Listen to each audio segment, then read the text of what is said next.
Hi guys! So, ito yung first ever solo travel ko. The way that got away kasi, the one that got away, wala lang, ginaya ko lang. 2016 nata yun or 2017. Piece of fare lang yan. Parang ngayon road trip ko nun, 400 plus lang. Yan naman sa Jack's Ridge. Na-search ko lang na maganda yung view, tapos masarap daw yung food. Yun nga lang, medyo mahal kasi nga, solo ko, wala akong ka-share. Aww. Pero okay lang for the experience. Yan naman, lalang, overpass. Eto, first time ko sumakay ng Roro. Yung pamasahe niyan, parang 50 pesos lang, pupunta sa Samal Island. Then pagdating ko sa Samal Island, naghanap lang ako ng habal-habal. Niran ko yun no, parang 700 ata para itur ako dyan sa Samal Island. Di ko sure yung rate, di ko na maalala. Yan, Kaputian Beach. Solo ko yan, di ba? Walang katao-tao. Eto naman, ano daw yan, diving spot. Pero hanggang ganyan lang, video lang kasi hindi naman ako sanay lumangoy.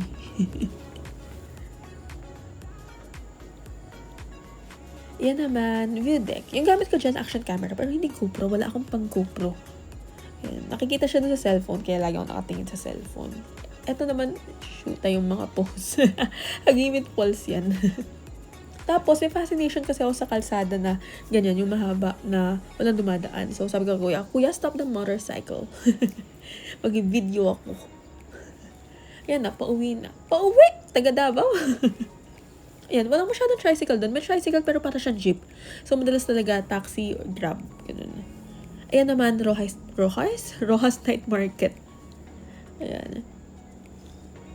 Tapos, yan yung durian ice cream. Di ako makain ng durian, pero sobrang sarap ng durian ice cream.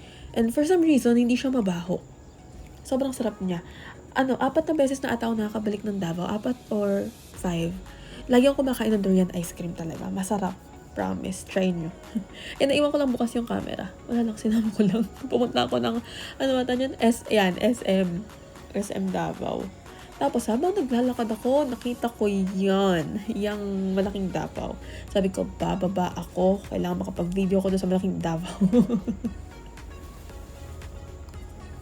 Tapos yan, sariling sikap lang talaga. Tapos nung pauwi ako, tsaka ako naalala, wala akong video dyan sa malaking durian. So, pinagtanong ko talaga na, saan po yung malaking durian? Dahil hindi ka ako papayag na uuwi ako na wala akong video sa malaking durian. Yan na. Bakit Davao yung pinuntahan ko nun? Kasi piece of fare yun, madaling araw, unahan. Then yun yung una ko nakita na may mura, pasok sa schedule. So, rinab ko na. Diba? Sobrang saya mag-solo travel. Sobrang payapa, no need mag-adjust sa mga kasama mo. As in. Yan na. Hi Manila! Yan lang. Bye!